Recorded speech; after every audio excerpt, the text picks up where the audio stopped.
সামনের দিকে তাকিয়ে আছি, ওই দূরে কে যেন একজন বাইক নিয়ে আসছে। আরে ভাই, ওটা তো আমার বাসার বাইক। যা শালা, আমাদের বাসার বাইক আবার কে নিয়ে আসবে? ও হবে হয়তো সেলিম আসছে।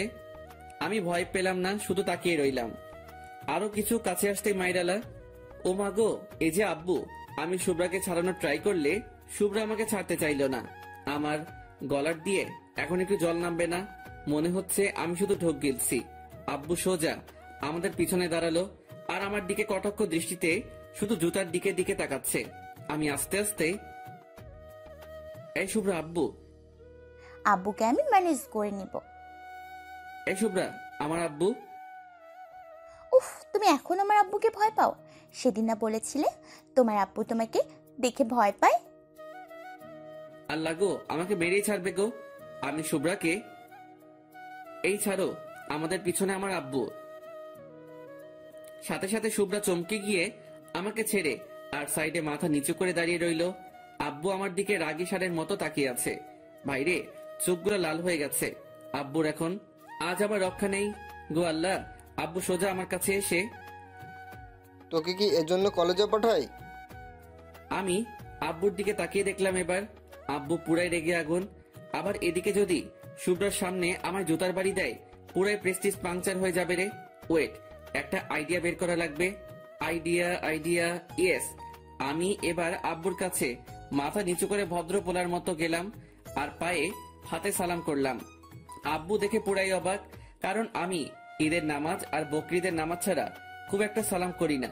তার জন্যই আব্বু পুরাই অবাক হয়ে গেল। আমি আব্বুর সামনে মাথা নিচু করে, আব্বু সব দেখে ফেলেছো? আব্বু কটাক্ষ দৃষ্টিতে, দেখবার আর কি বাকি আছে শুনি। আমি এবার আব্বুর হাত ধরে, দেখে যখন ফেলেছো তাহলে আম্মুরে বলো না, তা না হলে তোমায় আর আমার বাসা থেকে বের করে দিবে। আব্বু চিৎকার করে, হ্যাঁ, তোকে তো বের করে দেওয়াই উচিত। এই, আমাকে কেন বের করবে শুনি? আমি আব্বুর সামনে মুচকি হেসে, হা হা হা, তুমি আমারটা জানালে আমিও কিন্তু তোমার ওই পাশের বাসার আন্টির সাথে চোখ মারাটাও বলে দেব। আব্বু এবার রাগ থামিয়ে আমার মাথায় হাত বুলাতে বুলাতে, ধুর, কি যে বলিস না। আমি তো তোর আম্মুর সামনে ভুলেও মুখ খুলবো না। হা হা হা, ধন্যবাদ আব্বু। তা একটা কথা জিজ্ঞেস করব? জি আব্বু। এটা কি আমার হবু বৌমা? আমি মাথা নিচু করে লজ্জা পেয়ে, জি আব্বু, এটাই তোমাদের হবু বৌমা। আমি এবার শুভ্রার দিকে তাকিয়ে, এই আসো, আব্বুরে সালাম করো। শুভ্রা ছুটে এসে আব্বুকে সালাম করলো। আব্বু আমার আর শুভ্রার সামনেই, বৌমাকে আমার ঠিক পছন্দ হলো না। সাথে সাথে শুভ্রা রেগে আমাদের থেকে দূরে গিয়ে দাঁড়ালো।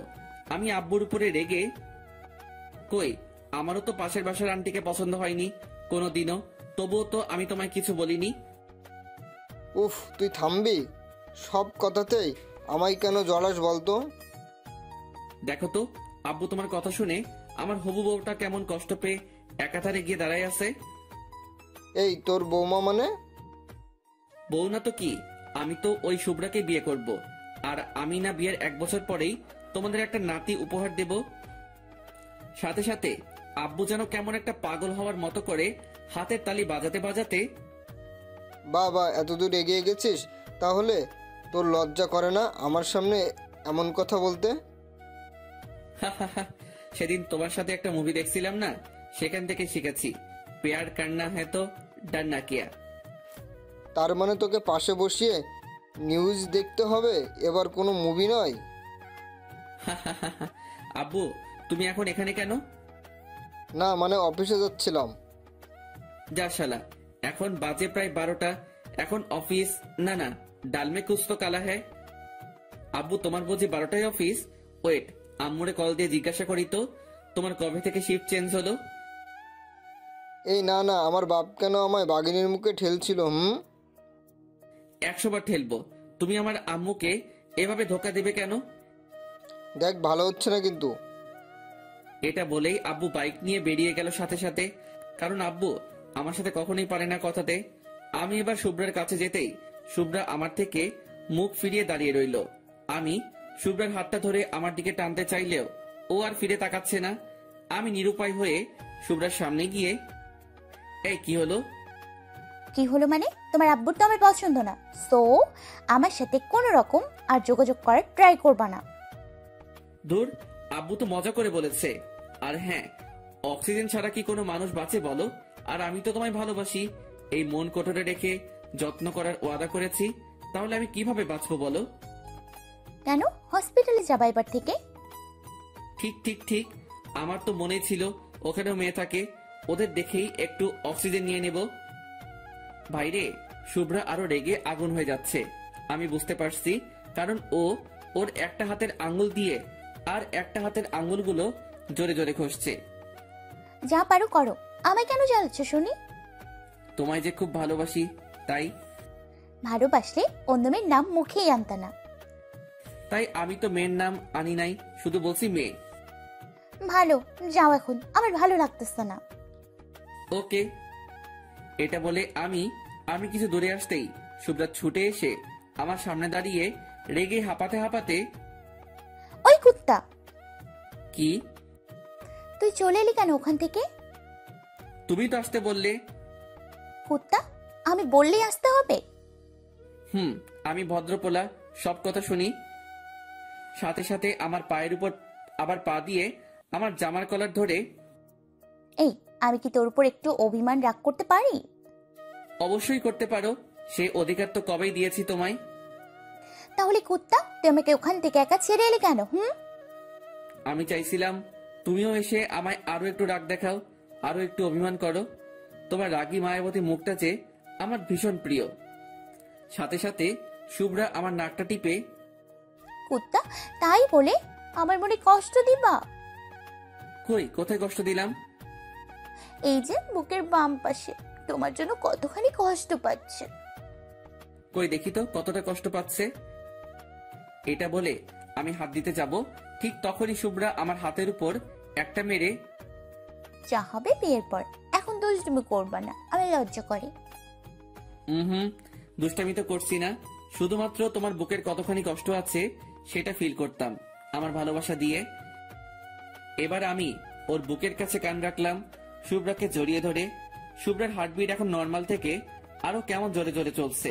শুনতে পাচ্ছি কেউ যেন আমায় ডাকছে ওর মন থেকে, বারে বারে বলছে, অব্র, আরো বেশি ভালোবাসা চাই, আরো বেশি ভালোবাসো আমায়। আমি চোখ বন্ধ করে আছি, শুভ্রা কেমন যেন কাঁপছে। শুভ্রাও এক সময়ে আমায় জোর করে চেপে ধরেছে।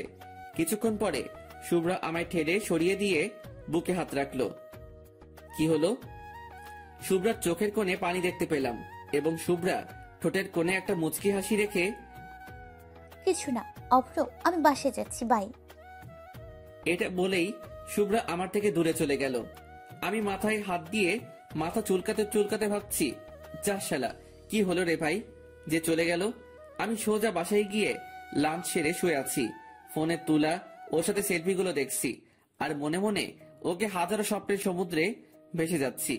কেউ এতটাও কি আপন হতে পারে যেমনটা ওকে আমি আপন করে ফেলেছি। ও হাসলে মনে হয় আমার আকাশটা হেসে ওঠে। ও রাগী লোকটার যে মায়াবী এক ঝলক, সেটা আমার বড় প্রিয়। গোলুমুলু ফর্সা গালের যে টোলটা, সেটাও আমায় বারবার ওকে ভালোবাসিয়ে দেয়। কোন এক রূপের পরী, সে এক আমার স্বপ্নে দেখা কোনো এক পরী। পরীর ঠোঁটের মিষ্টি হাসিটা বারে বার আমায় পাগল করে দেয়।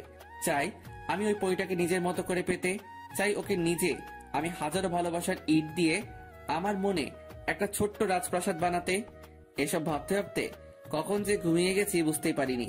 বিকালে ঘুম থেকে উঠে শীতলের দোকানে গেলাম। শীতল হলো সেই মানুষ যার হাতে চা খেলে পুরাই মন প্রাণ শান্তি।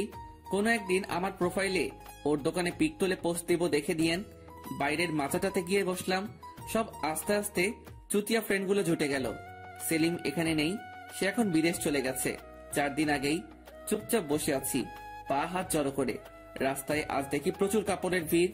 চায়ে চুমুক দিচ্ছি আর মাঝে মাঝে সিগারেটকেও আমার ঠোঁটে আলতো ছোঁয়ায় স্পর্শ করিয়ে তার অনুভব করছি। সব শালা রাস্তা দিয়ে হা করে তাকিয়ে তাকিয়ে মেয়ে দেখছে, অবশ্য আমিও দেখছি। ভাই, যে যাই বলুক, পোলাতে জন্মগত অধিকার মেয়ে দেখার, তবে বাজে মন্তব্য করাটা খুবই একটা জঘন্য ব্যাপার। আর আমরা সেটা করছি না, আর করিও না কখনো। তার মধ্যেই একটা মেয়েকে আমি লক্ষ্য করতেই, আরে এ তো শুভ্রা। আব্বুর বাইকে বসে কোথাও যেন গিয়েছিল। আমাকে দেখতেই শুভ্রা আমার দিকে আঙুল দিয়ে রাগি লুক দিয়ে ইশারা করলো, বসে বসে মেয়ে দেখা হচ্ছে, ওইদিকে ঘুরে বসো। ভাইরে, এ কোথা থেকে এলো? আমি জলদি ঘুরে বসলাম। সবাই আমার দিকে তাকাচ্ছে। রোমান আমার জামার কলার ধরে, এই মেয়েটা কে রে? আমি কিভাবে জানবো? জানবি মানে? ওই মেয়েটা তোকে ইশারা করলো কেন? কেন আবার? আমি কিভাবে জানবো? শালাদের বললেই ওদের আবার ট্রিট চাই, এখন টাকা পয়সাও নেই। আর এরা এতই চুতিয়া যে বাসায় গিয়ে বলতেও থামবে না। আবার আম্মু জানলে তো আমার খবর আছে। হ্যাঁ তো, আমরা এত হ্যান্ডসাম গুড লুক, কই আমাদের দিকে কিছু করলো না। আর তোর মতো বাসকে ইশারা করবে? নিশ্চয়ই কোনো ঘাবলা আছে মাম্মা।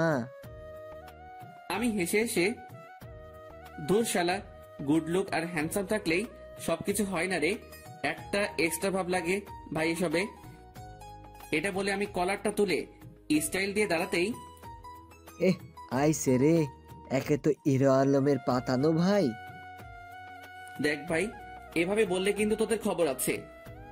কি খবর শুনি? তোর আব্বু প্রিয়ার কানে ওই তোমার আরেক যে আনু আছে না, তার কথা। এটা শুনেই রোমান তার সাইডে চলে গেল, কারণ রোমান সীমাকে প্রচুর ভালোবাসে। আর রোমানও, তবুও ওর স্বভাব খারাপ, একটাই হবে না, ওর আরো লাগবে। আর ও প্রিয়াকেও ছাড়তে পারবে না। ওদের রিলেশন প্রায় 6 বছরের, আগেও অনেকবার ব্রেকআপ হয়েছে ওদের, কিন্তু ওরা কখনো একে অপরকে ছেড়ে যায়নি। আর এখন তো দিনে প্রায় 10 বার ব্রেকআপ হয়। আর এদিকে সিয়ামের মাথায় আমি হাত দিয়ে, এই যে হারামি, তুই যে তোর ফোনটা আমায় মাঝে মাঝে দিয়ে বলিস, অভ্র আমার গফের সাথে একটু ফ্লার্টিং করে আমায় তুই ওর কাছে একটু হিরো বানিয়ে দে না, আমায় একটু রোমান্টিক পোলা বানিয়ে দে না। সে আমার কলেজেই পড়ে, বেশি ফাটালে আমি বলে দেব কিন্তু। এবার রোমান আর সিয়াম একসাথে, যা তো, আমাদেরও সব আসবে। ওকে মাম্মা। এই শীতলদা, আমার চা সিগারেটটা আজ এদের নামে। এটা শুনেই রোমান আর সিয়াম, এই আমরা কি তোর আব্বু নাকি? না রে বাবু, আমি তোদের আব্বু।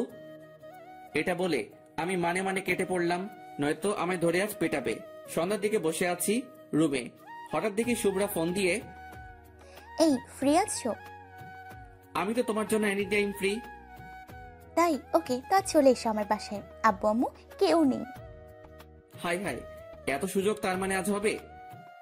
কেন, লুডো খেলতে নাকি? দুষ্টুমি নয়, জলদি আসবা কিন্তু। রাখলাম, আর আমি লোকেশন সেন্ড করছি। এটা বলে রেখে দিল। হাই, আজ প্রথম গফের বাসায়, তাও আবার রাতে। হাই, একটা আলাদা ফিলিংস রে। রাতে ডিনার সেরেই আমি ড্রেস চেঞ্জ করতে এলাম। শালা আধা ঘন্টা ধরে ড্রেস পরে যাচ্ছি, বাট একটা পছন্দ হচ্ছে না। অবশেষে একটা ড্রেস পরে বডি স্প্রেটা হাতে নিয়ে খুশি ঝলকে দিলাম পুরাই বডি স্প্রেটা শেষ করে। সবই তো হলো, বাট বাইকের চাবি তো আব্বুর কাছে। আব্বু এখন ড্রয়িং রুমে বসে আছে। আমি আব্বুর কাছে আসতেই আব্বু নাকে হাত চাপা দিয়ে, এই এই দূরে সর হারামি। আর এত রাতে এত সাজ কিসের? আমি আব্বুর দিকে মিটি মিটি করে তাকিয়ে, আব্বু বলছি, বাইকের চাবিটা দাও না, পার্টি আছে। না না, হবে না, এত রাতে বাইক, আবার বাইকে তোকে? তুই খুব জোরে বাইক চালাস না, কাল নিবি। আমি আব্বুর পা ধরে, প্লিজ আব্বু, আমি আস্তে চালাবো, কথা দিলাম। আচ্ছা, রাস্তার চারপাশে খেয়াল করে ড্রাইভিং করবি। আমি বাইক নিয়ে রাস্তায় বের হতেই, উফ আল্লাহ গো, বাইরে যে খুব শীত, তবুও কিছু করার নাই। শীতে গেলে তো ওখানে শুভ্রা আছে আমায় গরম করার জন্য। আমি সোজা শুভ্রার দেওয়া লোকেশন মতো পৌঁছে গেলাম। বাসার সামনে দাঁড়িয়ে বাইকটা স্ট্যান্ড করতেই দেখলাম একটা হেব্বি সুন্দর বাসা। এটাই মনে হয় শুভ্রার বাসা। শ্বশুর মনে হচ্ছে হেব্বি মালদার পার্টি। যাক, জামাই তো আমি নাকি। আমি এবার বাসার কলিং বেলে হাত দিলাম, সাথে সাথেই শুভ্রা দরজা খুলে দিল। যা তাড়াতাড়ি খুললো দরজাটা, মনে হয় শুভ্রার দরজার সাইডে ছিল। আমি শুভ্রাকে দেখে থরথর করে কাঁপা শুরু করলাম, যাতে শুভ্রাকে জড়িয়ে ধরতে পারি। শুভ্রা আমায় কাঁপতে দেখে, এই বাইরে তো অনেক শীত, জলদি ভেতরে আসো। জি জি, খুব শীত গো। আমি ভেতরে ঢুকতেই শুভ্রা দরজা বন্ধ করতেই আমি শুভ্রাকে পেছন থেকে জড়িয়ে ধরলাম। আহ কি সুখ। বাবু দুষ্টামি করবা না একদম, ছাড়ো। উফ, দুষ্টামি কই করলাম? আমি তো আমায় গরম করছি। মানে? তুমি তো আমার হিটার আর আমি তোমার পানি, দুজনে মিলে গেলে একটা বাসর রাতের কাহিনী। শুভ্রা আমার গাল টেনে, পিচ্ছি পণ্ডিত মশাই, ওটা তো হচ্ছে না। যা শালা, তার মানে এতদূর আমি শীতে যে এলাম সেটা পুরাই বেকার। শুভ্রা এবার আমায় ছাড়িয়ে আমার হাত ধরে টেনে নিয়ে যাচ্ছে। এই কোথায় নিয়ে যাচ্ছ? ডিনার করবা না? হায় আল্লাহ, আমি আবার ডিনার করব কিভাবে? আমি তো এই বাসা থেকে ডিনার সেরে আসছি। যদি শুভ্রাকে মানা করি তাহলে শুভ্রা মনে কষ্ট পাবে। এবার আমায় খাবার টেবিলে বসিয়ে দিয়ে, ওয়েট, আমি খাবার আনছি। আচ্ছা। শুভ্রা দেখি একটা প্লেটে খাবার সাজাচ্ছে। ওই, তোমার প্লেট কোথায়? তুমি খাবা না? ওই হাদারাম, তুমি বুঝি জানো না বড়বু এক প্লেটেই খাবার খায়? তাই নাকি? জি। খাবার খাওয়ার শেষে মিষ্টি মুখ করাবে তো? ফ্রিজে আছে অনেক। ফ্রিজের নয় তো? তবে আমি তো তোমার ঠোঁটের হালকা মিষ্টি ছোঁয়া পেতে চাই, যা পৃথিবীর সব মিষ্টিকে হার মানাবে। তাই আমার কোলে বসলো। এবার শুভ্রা এসে, আমার মনে হয় সব কল কবজা ভেঙে গেল রে। আমার তো এই শরীর, তারপরে আবার শুভ্রা। তবু ভালোবাসার বাসার কিছুই মনে হচ্ছে না। শুভ্রা এবার আমার মুখের দিকে খাবার তুলে দিচ্ছে। আমি শুধু শুভ্রার দিকে তাকিয়ে আছি। শুভ্রা হেসে হেসে, আই, কি হলো? কিছু না। তো খাও। আমার তো ভাই খেতে ইচ্ছেই করছে না। ওকে। এবার আমার মুখে খাবার তুলে দিয়ে, অভ্র বাবু, জানো তো কি? আমি তোমায় প্রতিদিন এভাবেই খাবার খাওয়াবো, আর আমাকেও কিন্তু খাওয়াবা, ওকে? আমি দুষ্টামি করে, তোমার মতো মোটকুকে আমি আবার কোলে? পাগল নাকি? এটা শুনেই শুভ্রার চোখের কোণে হালকা পানি এসে গেল। হয়তো আমার কথায় কষ্ট পেয়েছে। অভ্র, আমি কি সত্যি মোটা? আমি শুভ্রার মাথার চুলে হাত দিয়ে, তোর পাগলি, আমি তো মজা করলাম। তুমি তো গোলুমলু, যা আমার ভীষণ পছন্দ। না অভ্র, আমার যেন মনে হয় আমি অনেক মোটা, তাই তুমি এভাবে আমায় বলো। ভালোবাসা মানুষকে মোটু বলবো না তো কাকে বলবো বলো? তুমি তো আমার সব।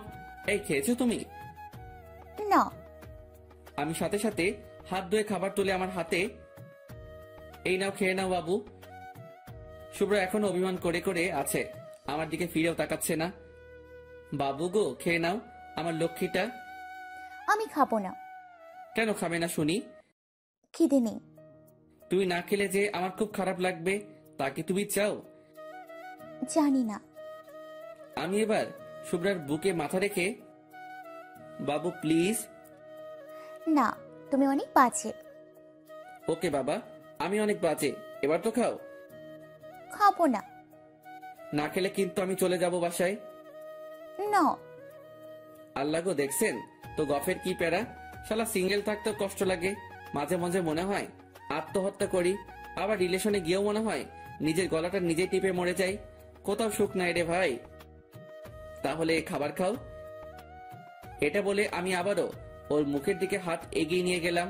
শুভ্রা গোমরা মুখে খাবার মুখে নিয়ে চিবাতে চিবাতে, ওই তরকারিটা কিন্তু বেশ হয়েছে, ওটা এর পরে দিবা। আমি তো শুনেই অবাক। এই বলল খিদে নেই, আবার এখনই নিজেই খাওয়া চাইছে। ওকে বাবু। এবার ওকে খাইয়ে দিলাম, আর শুভ্রাও আমাকে খাইয়ে দিয়েছে। শালা গুজে গুজে খাইয়েছে। খাবো না যত বলছি, তত রকম নানা রকম বাহানা বানিয়ে ঝগড়া শুরু করে দিয়েছে। খাওয়া সেরে শুভ্রা এবার আমার বাসাটা ঘুরিয়ে ঘুরিয়ে দেখাচ্ছে। পুরো বাসাটা পুরাই ঘোরানো শেষ। আমি শেষে একটু মজা করে, আচ্ছা শুভ্রা, তোমার আব্বুর লকারটা কোথায় বলো তো? কেন, আব্বু রুমেই আছে, তুমি কি করবা ওটা দেখে? না মানে দেখতাম আর কি। শ্বশুরের তো একটাই মেয়ে, আর শ্বশুর চলে গেলে তো সব আমারই, বুঝতেই তো পারছো। শুভ্রা আমার দিকে রাগি লোক দিয়ে, চলে গেলে মানে? না না, মানে চলে যাওয়া মানে ওই যে চাঁদের দেশে যাওয়া। ওই কুত্তা একদম কিছু পারে না আমার বাসা থেকে। ও মা, জামাইকে কিছু দেবে না, এটা আবার কোন দেশের রীতি? শুভ্রা এবার হেসে, জি দেবে তো। হি হি হি, আমি জানি তো, আমার শ্বশুর বলে কথা, আর আমায় কিছু দেবে না? আমি কত স্মার্ট পোলা একটা। তা কি কি দিবে শুনি? হাতে একটা ভাঙা হ্যারিকেন আর একটা দেশলাই বক্স। ও মা, এই ভাঙা হ্যারিকেন নিয়ে কি তোমার আমার ভবিষ্যৎ দেখবো নাকি? শালা শ্বশুর কিপটা। ওই আমার আব্বু একদম কিপটা নয়। জানি তো, হার কিপটে। দেখো বেশি বেশি হয়ে যাচ্ছে কিন্তু। ওকে ওকে, কুল কুল। এই চলো না বেডরুমে যাই। না, একটু পর। আর আমার কিছুতেই তর্স হয়েছে না তো। মানে কি? বাইরে শুভ্র কেন এত রেগে যায় আমি বুঝতে পারি না। না না না, মানে আমার তো খুব পাচ্ছে তাই। ওকে চলো। রুমেতে গেলাম, আমি বিছানায় উঠে একপাশে শুয়ে পড়লাম। শুভ্রা এটা দেখে আমার পাশে বসলো আর মাথায় হাত বুলাতে বুলাতে, এই তুমি এখনই ঘুমিয়ে যাবে বুঝি? জি। তাহলে আমার বাসায় কি করতে আসছো শুনি? এমা, তুমি তো আসতে বললে আমায়। আসতে বলেছি বাট ঘুমোতে বলিনি তো। আচ্ছা বাবা, ঘুমাবো না, কি করবো বলো? শুভ্রা এবার লজ্জা পেয়ে আমায় নিচু করে ওর চুলগুলো ঠিক করে, গার্লফ্রেন্ডের বাসায় এসে কি করে শুনি? গল্প, চলো গল্প করি। শুভ্রা আরো লজ্জা পেয়ে, কুত্তা, গল্প নয়। তবে কি? জানি না তো। এটা বলেই আমার পাশে এসে শুয়ে পড়লো। আমার দিকে মুখ রেখে মাথা নিচু করে আছে আর নিজেই লজ্জা পাচ্ছে। আমি শুভ্রার খুব ক্লোজে যেতেই শুভ্রা সরে গেল। আমি আরো কাছে গেলাম ওর, আর তাতে শুভ্রা আমার দিকে তাকিয়ে, ওফরো দুষ্টুমি নয় কিন্তু। হুম, আমি তো আজ দুষ্টামি করবই। এটা বলতে শুভ্রা ওর দুটো হাত ওর মুখে ঢাকা দিয়ে, জি বাবু, যা দুষ্টুমি করবা বিয়ের পর। ধুর পাগলি, আগের থেকে ট্রায়াল দিয়ে রাখলে বেশি মজা, বুঝো না কেন? প্লিজ ওফরো। কেন, কি প্রবলেম তোমার? কিছু প্রবলেম নয়, আমার খুব ভয় করছে। উফ আল্লাহ। ওকে, তাহলে সব বিয়ের পরেই করব। এটা শোনা মাত্রই শুভ্রা খুশিতে আমাকে জড়িয়ে আমার গালে কিস দিয়ে, থ্যাঙ্কস। এটা বলে ওর আমার বুকে মাথা রেখে জোরে জোরে শ্বাস নিচ্ছে আর মাঝে মাঝে আমার দিকে তাকিয়ে কি যেন একটা ভাবছে। আমি চোখ বন্ধ করে আছি, ওকে আমার বুকে নিয়ে। কিছুক্ষণ পর শুভ্রা আমার বুক থেকে মাথা নিয়ে উঠে গেল। আমি চোখ বন্ধ করে আছি। 2 মিনিট পর শুভ্রা আমার পেটের উপরে চেপে বসলো। আমি হেসে হেসে চোখ বন্ধ করেই, ওই লাগছে তো পেটে। তো তো নামো। আজ তো নামা যাবে না। তাহলে সারা রাত ওখানে চেপে বসে থাকো। শুভ্রা হেসে, কলমের কালি তো সকালে বের হবে না, তাই সারা রাত চেপে বসে থাকতে হবে না। শালা কি দুষ্টু মেরে ভাই। এই কলমে কালি মানে? ও এবার আমার মুখের কাছে ওর চুলগুলো এনে বিছিয়ে দিয়ে, তোমায় কি সব বলা লাগবে নাকি? বলো। জানি না। ও আচ্ছা, এখন তো আমায় ঘুমাতে দাও, কাল সকালে উঠতে হবে, ক্লাস আছে তো। লাজ সাহেব, এখন তো ঘুমানো হচ্ছে না। তো কি করবো শুনি এত রাত জেগে? যেটা বর বউ করে। ঝগড়া? উফ আল্লাহ, এত রাতে আমি ঝগড়া করতে পারবো না।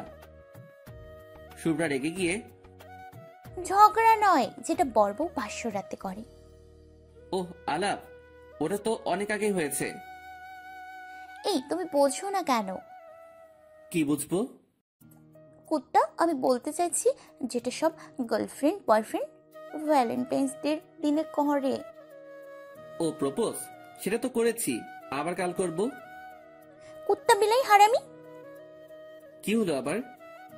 উফ, ওই যে ওটা। আমি কিন্তু এতক্ষণ ওকে ডাকাচ্ছিলাম, আমি সব বুঝে গেছি। আর পাঠক ভাইয়েরা, আপনারা হয়তো বুঝে গেছেন। কোনটা? মানে সেটা? শুভ্রা লজ্জা পেয়ে, জি। তা আমার রাউটারে এখন রিচার্জ নেই, সো তোমার ওয়াইফাই তো কানেক্টেড হবে না। আমি করে নিব চার্জ। ইস, খুব শখ।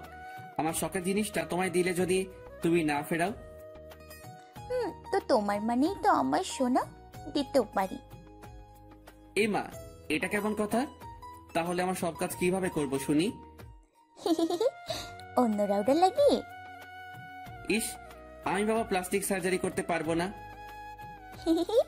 তাই? চলো চলো, রাউটারে রিচার্জ করো জলদি, নয়তো তোমার ওয়াইফাই কানেক্টেড হলেও স্পিডে কিন্তু চলবে না। এই তুমি চুপ করবা এবার? দেখো না আমাদের ভিউয়ার্স বন্ধুরা আছে, লজ্জা তো করো এতটুকু। উফ।